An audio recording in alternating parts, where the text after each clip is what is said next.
ನೀರ್ ಕಾಸಕತ್ತೆ ಸ್ವಲ್ಪ ನೀರ್ ಮುಖ ತಗೊಳಬೇಕಾಗಿತ್ತು ತೋಲೆ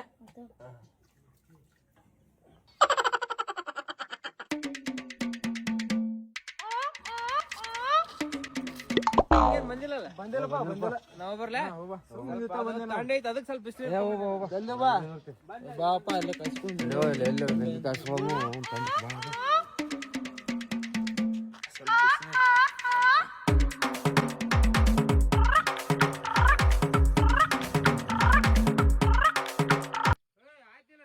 ಆಯ್ತು ತಡಿಪ ಬಂದೆ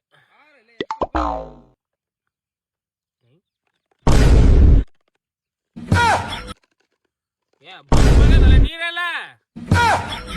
ಅಯ್ಯೋ ದೇವ